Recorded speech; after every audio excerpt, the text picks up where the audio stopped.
Hello, good day, and welcome to Women Seeking Wholeness. I'm Cherie Burton, your host. This is a podcast for women who long to feel, express, and be who they truly are. Today, we have a betrayal trauma recovery specialist. See, abuse is more complex than just physical violence or verbal assault. When we're connected to a partner, a deep and strong tie becomes embedded inside us that leaves us vulnerable and open to trauma in many other forms. So it's not just about infidelity. For many women, it's become so chronic in their relationship, they don't realize how it's impacting their quality of life and health. And after years of attempting to stop her husband's pornography use and anger issues, Anne's husband was arrested for domestic violence in 2015. She now educates women about how to safely and effectively navigate their husband's or ex's abuse and establish peace in their homes and families. She's APSATS trained, is the producer and the host of the Betrayal Trauma Recovery Podcast, and has been a key presenter at numerous conferences. I've been following her for a little while,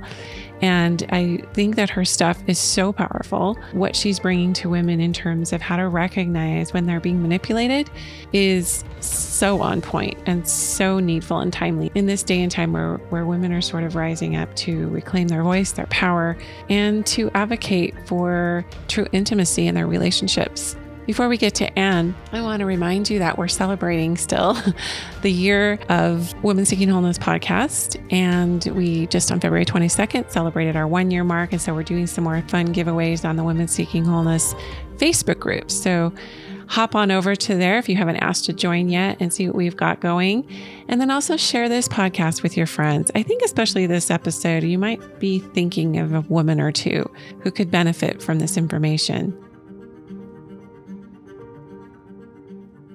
So welcome, Anne, to Women Seeking Wholeness. I'm so grateful that you've offered your time. I know we've been trying to coordinate our schedules. I'm glad it finally aligned that we could have this needful conversation, because I do know that since I've been in this arena of understanding betrayal trauma and climbing into it, you've been a pivotal part for helping me to understand it.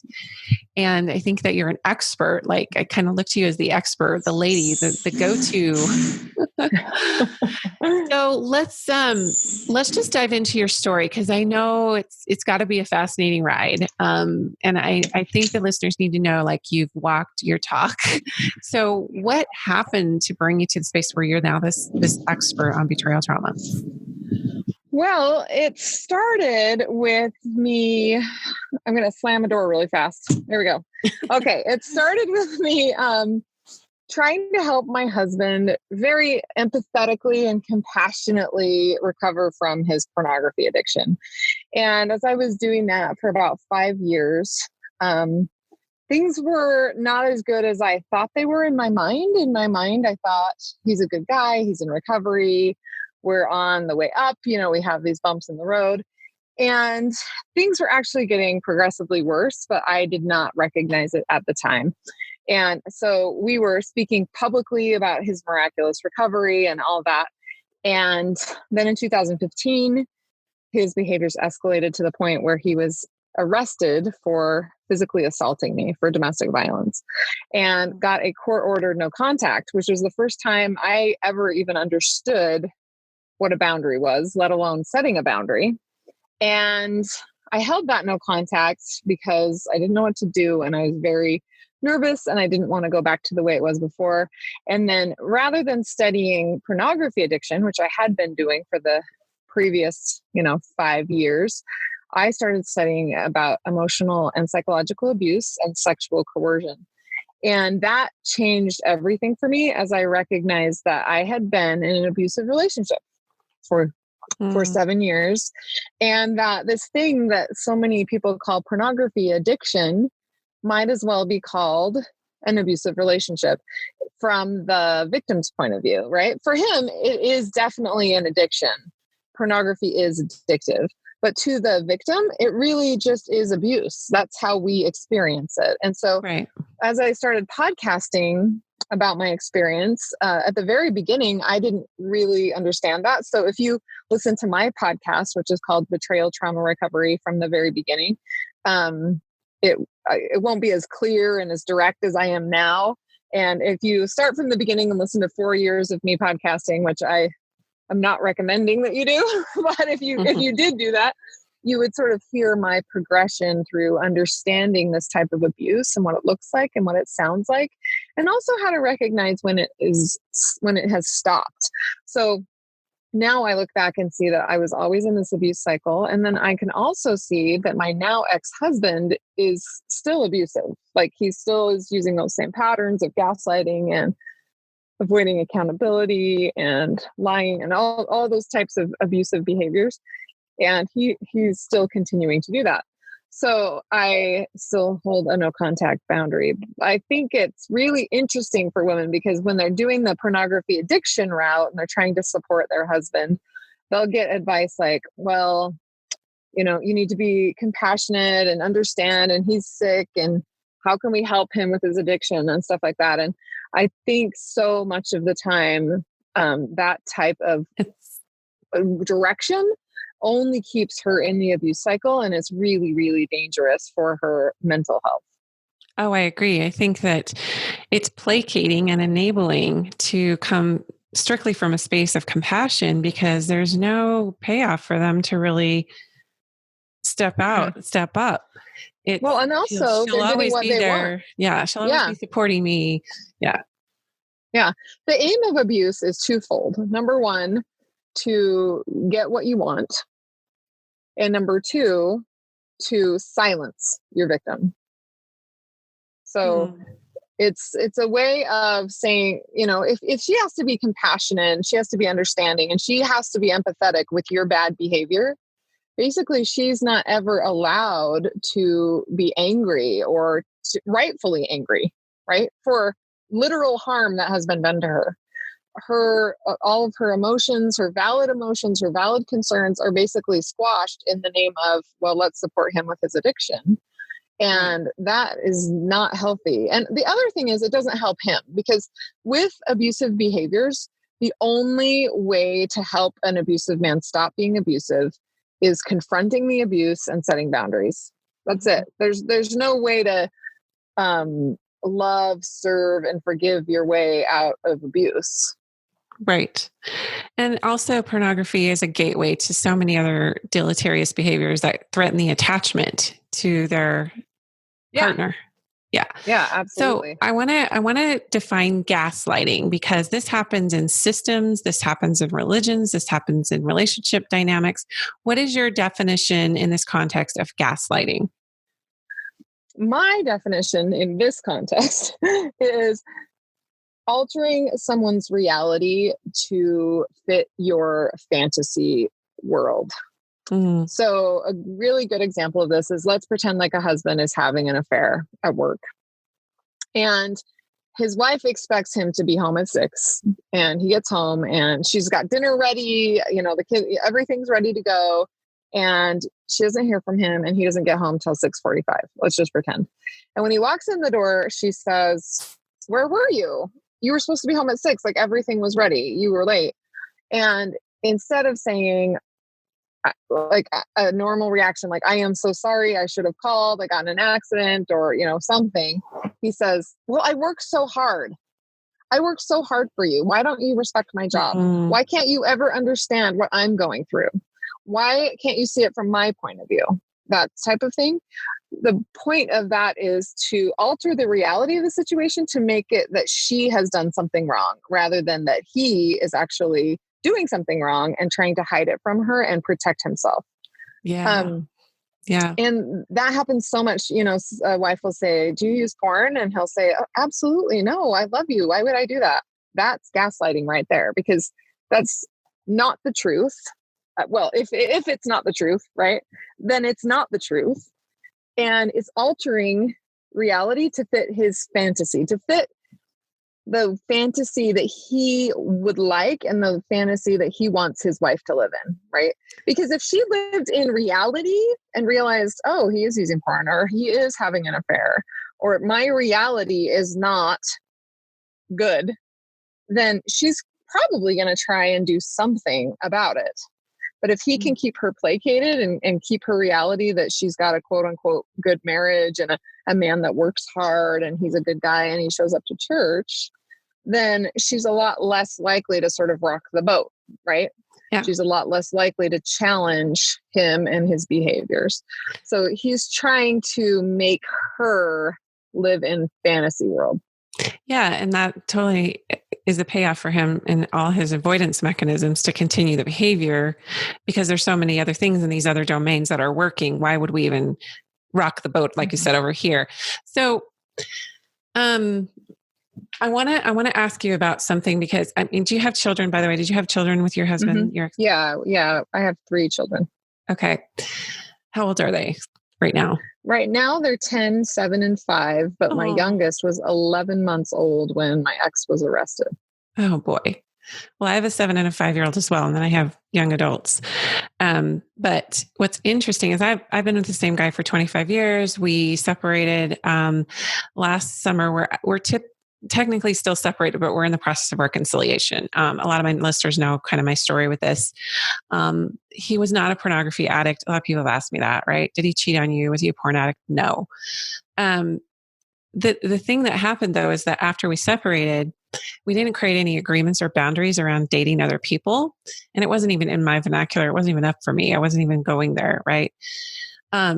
For him, he started to date. He started to go online and do online dating. And it just floored me. He started a relationship, and it just absolutely wiped me out. It literally blindsided me, that I now recognize was like PTSD, literal PTSD. Mm-hmm.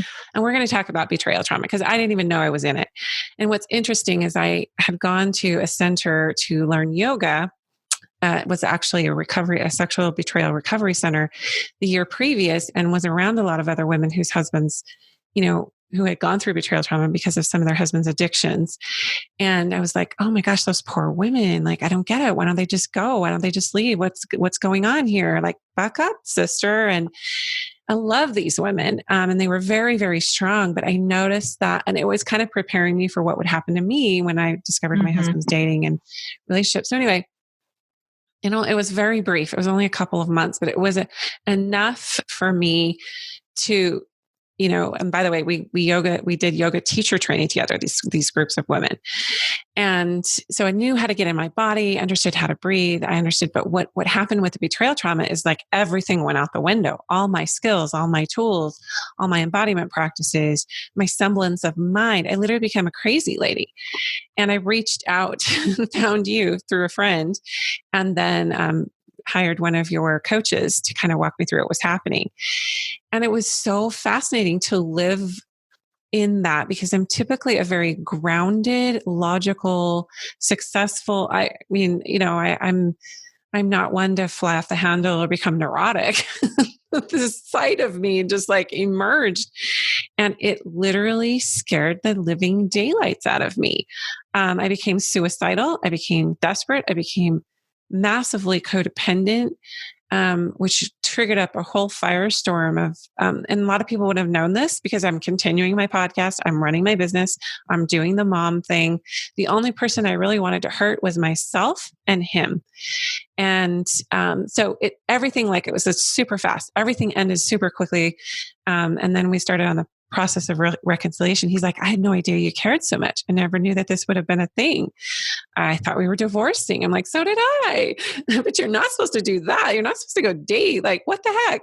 So anyway, this is a roundabout way to share that until I lived it in my body. I mean, I could have read about it, and I could have heard my yoga sisters talk about their experience, and even hearing you talk about it, I'm like, oh, wow, that's intense. Your husband went to prison and you had these babies. And I could have life coached someone through it. Yeah. But when I experienced it. Yeah. Whoa. Sorry, I just want to clarify. He did not go to prison. He went to jail for one night. He's in Oh, okay. Good. So, okay. Sorry, I wanted to clarify that really quick. Okay, good. But yes, keep going. Yes. Yeah. So I guess it humbled me to the point of like how volatile our body chemistry really is. How when something like this, a trauma like this is triggered in the mind body, how it can set off a cascade of other former traumas that maybe haven't been dealt with. And that was the case for me. It really wasn't about him. It really wasn't about who he dated. And it wasn't really even about me. It was about my perceptions and what was being triggered in the subconscious that I had lived and believed about myself before and about relationships. So he was like my lifeline, my buddy, my 25-year best friend. And now all of a sudden, whoa, you just swept out my whole worldview here. So with that said, let's talk about how you got into this, how you really niched into like betrayal trauma, because it's a whole different kind of PTSD than, say, even though it's chemically very compatible with somebody that was in a war zone, literally fighting in a war. But there's not a lot of therapists and there's not a lot of counselors who really get this kind of trauma. So why don't you speak to how you transition into that specialty through your life experience and how it's different? It's a different kind of trauma. Yeah. Well, first of all, when someone who's, let's say, and I don't, just a trigger warning really quick, I'm going to say the word rape and we'll talk about that. So someone who's walking down the street and they're raped by a stranger, for example, the likelihood of that happening again is very remote, right? It's very remote to happen in the first place. And then it's very remote to happen again. That is a trauma that people understand, right? That this event occurred and then she's healing from that event over time. And same thing with PTSD from a war zone, right? They expect to be in a battle. They go somewhere else. They know they're going to be in a conflict. They know who the enemy is, and they might be injured or have some experiences there that are traumatic. Then they come home and the war is over and they're having a hard time processing what happened, right? In this scenario, if you have kids with the person who has harmed you, you can never get away from that person. So the likelihood of the continued abuse is not only high, but almost guaranteed, right? It depends on the situation. If they choose not to change, then you're just going to get hurt over and over. If they're making choices to change, then fantastic, right? That's great. And we hope that happens. But the likelihood of it reoccurring is very, very high with someone that you are in a relationship with. The other issue is that this is someone that you trust and someone that you know and someone that has promised, they've made vows to love you and care for you, and their behaviors are literally hurting you, right? It is harmful to your relationship to date someone else, clearly. Right. That's pretty obvious.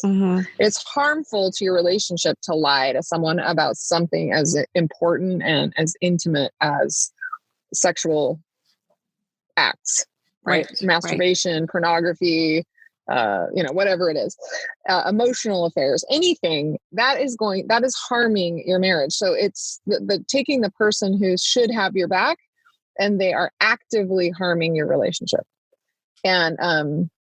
And also that all the behaviors around it, the lying, the gaslighting, all that stuff. So this type of trauma, a lot of people think that the trauma comes from the disclosure, right? Like finding out that he's been using porn, right? Or the day that you find porn on the computer or something like that. But I think, and this is where I go with it, I think that the trauma is from repeated abuse. Now, in your case, it may have been that one situation which you found to be very traumatic, and I validate that. That is a very rare situation from what I see and what we see in our practice.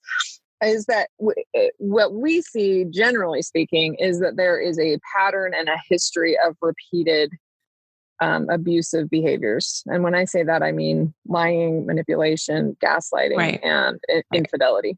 So with that, it's not just one event. It's not just the disclosure. Usually it's not just usually that you find out. Just like a singular event. It's a process. Yeah. It's usually a history it's a pattern of behavior.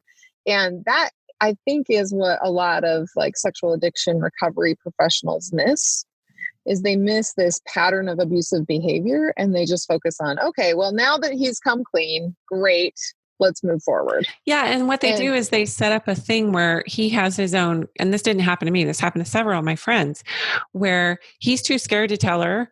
So he brings her into the therapist's office and puts her on the hot seat and discloses everything. And that therapist is just there as his ally, and she has no one in her corner, which is completely... There's that. And the other thing is they don't recognize what it really is. They're like, oh, good for you for finally telling the truth. You're going to love this, wife. He's finally going to tell you the truth. And then you'll be able to move forward from here. And what they don't you'll be able to trust him because now he's being honest. Yeah. What they don't see it as is, whoa, this is 15 years of abuse. And she has to process all of that. And also, if he is not 100% accountable, 100% honest now, 100% humble, 100% willing to submit to the consequences of his actions, then it's going to be continued abuse. And most of the time, when they first come out with their addiction or they first start talking about it, they're not even capable of being any of those things. Right. And because so the abusive behaviors are continuing through the disclosure. Yeah, because they've laid down neural patterning of hiding and secrecy and protecting. So they're not in a space of openness and accountability. They have to completely recalibrate their way of being. Yeah. And at that time, it is absolutely unfair and unethical to ask a victim of abuse to trust her perpetrator. It's absolutely unethical to ask her to be patient with a perpetrator. It's unethical to ask a victim to do anything for the perpetrator. The perpetrator should be the person who is like, oh, wow, I need to be empathetic with her. I need to be patient with her. I need to be understanding. I have deeply, deeply harmed this person, and I am going to be living amends for the way, for harming her, probably for the rest of my life. I mean, this is very, very serious. This is not just like, oh, I know I told you I'd buy chocolate ice cream, but I didn't. I bought my chocolate chip. I'm sorry. I know you like, this is not a minor thing. This causes serious trauma.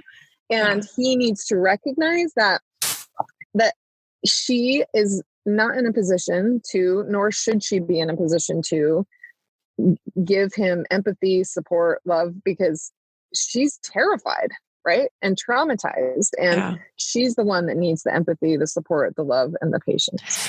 Yeah. It's so interesting that you bring that up about this cycle of, how it's all unethical to ask somebody who's in a trauma response and has been victimized, because that's what it is. Exactly. To just stop being a victim. Just go to, I see this kind of bypassing a lot, especially with clergy. Bishops, counselors, pastors, they want you to take the high road and just forgive. What they don't understand is trust is earned. So I see them protecting sexual predators this way. There's a whole thing with churches doing this, and it is completely unethical and illegal to do the victim blaming and protect the perpetrator in the trying to respect the perpetrator's rights, trying to protect their reputation, or having them get any kind of legal action against them.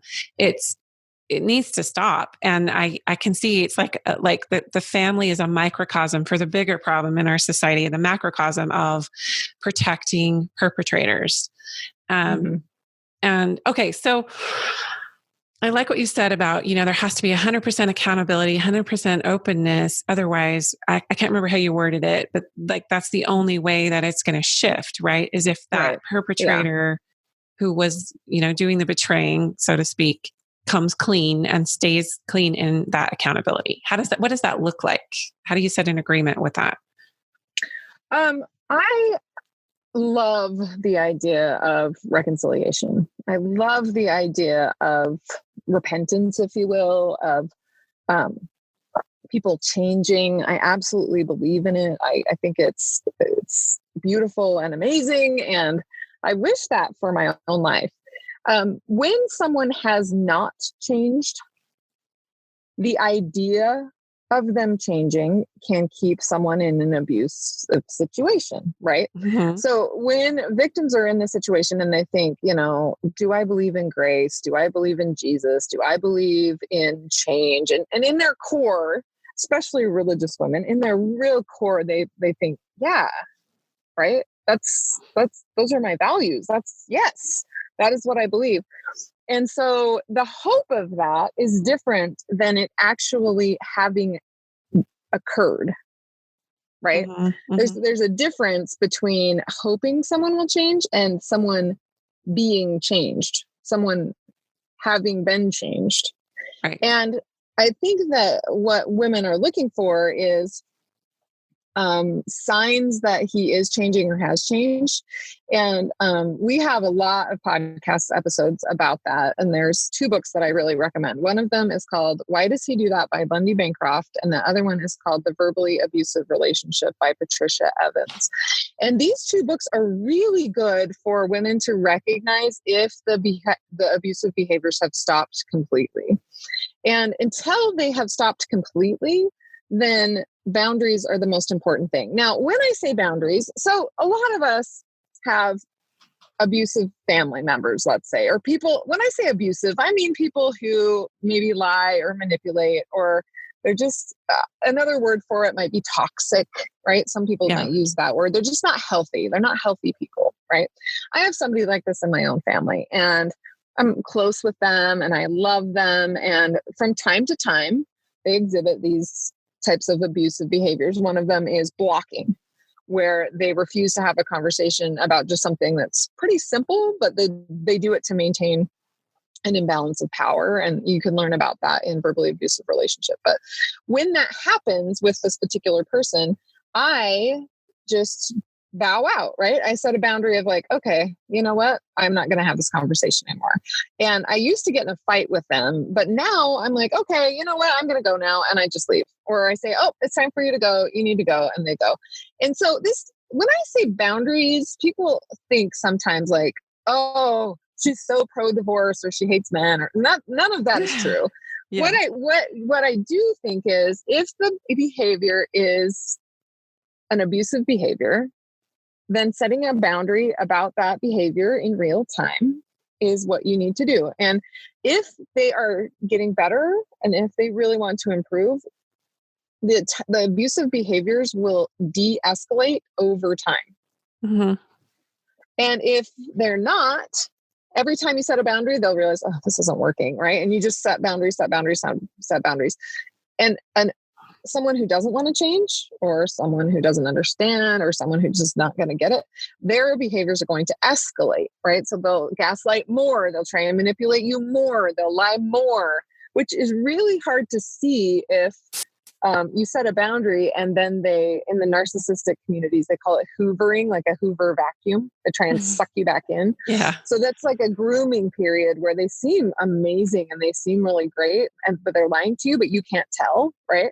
And so those periods are really like kind of scary, but I think it's worth noting that like time will always tell. So if you trust your gut and you know how to set boundaries, you will be led and guided to safety eventually.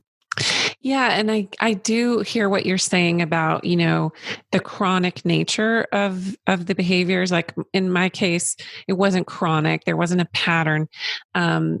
We had our own marital issues, but it was apart from, his dating episodes in our separation.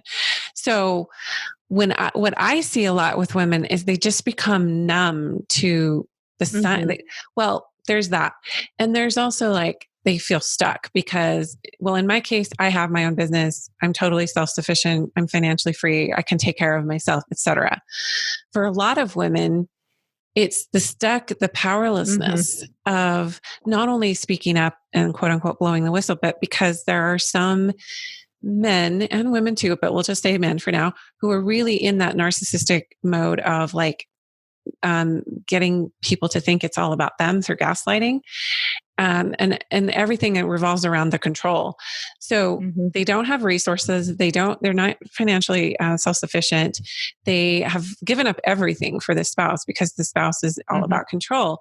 So what would you say to a woman who feels stuck, who hasn't got the wherewithal or the resources to kind of get out from under that control, or even to make a plan? They feel stuck just even making a plan. Yeah, I would say for as confident and capable and amazing as I am, I'm laughing because I'm like, oh my word, I felt that way. I have a master's degree. I had a career before I got married, so it wasn't like I wasn't capable of making money or something. But I felt that way. I felt stuck.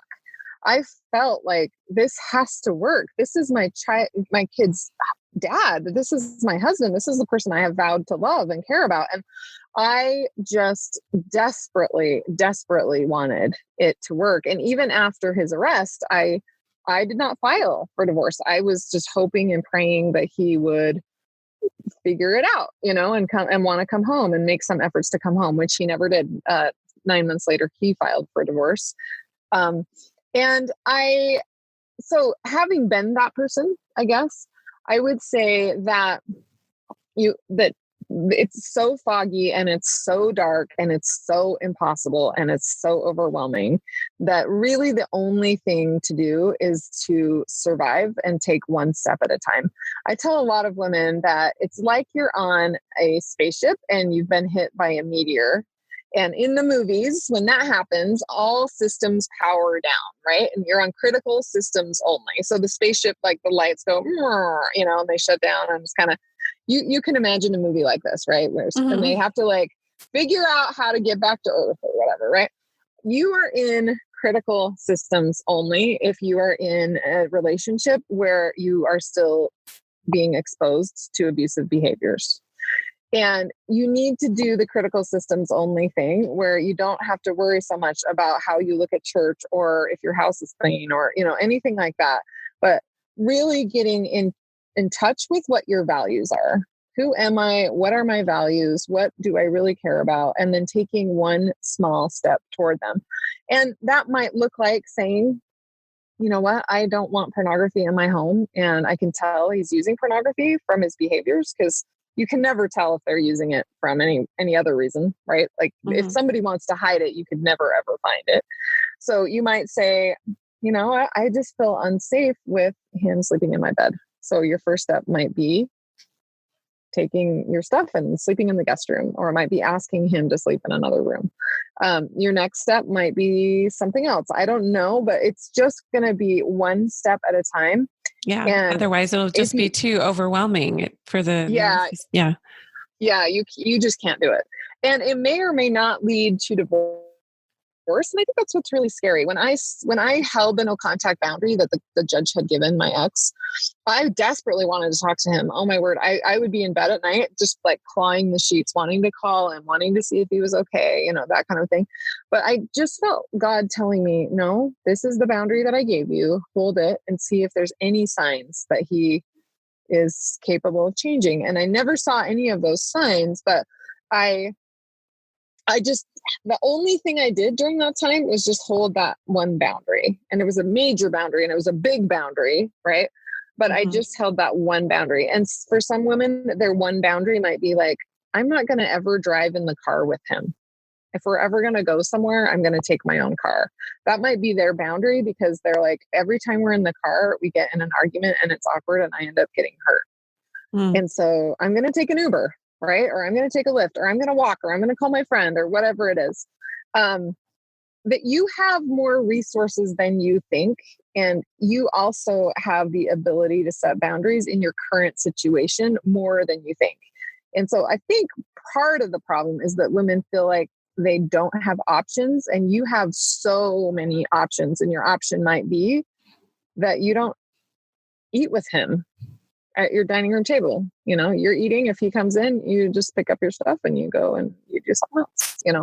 It might be that small, but it just needs to be, what do I need to feel safe? Right. The What do I safety need is to it. feel That's peace? yeah. And it's not It's the just core. physical. It's not just physical safety of like, oh my gosh, he might do something physical or whatever. There might be an altercation. It's emotional safety, which if you look at Abraham Maslow's hierarchy of needs, the very bottom of the triangle is all about safety, like shelter and food. And then it climbs up to emotional safety. And when that is threatened, when there isn't safety in partnership, both in proximity and in the emotional realm, then it can create a stunting of personal growth.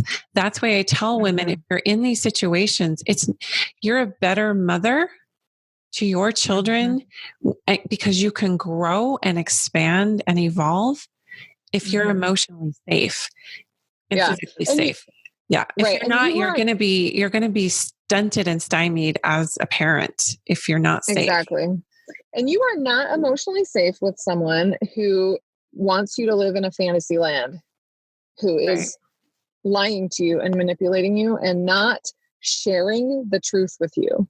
You are not emotionally safe with somebody like that. It is really dangerous because their whole way of interacting with you is to contrive your reality to keep you there, right? To keep you happy so that you won't throw a fit, or so that, they don't want you to rock the boat.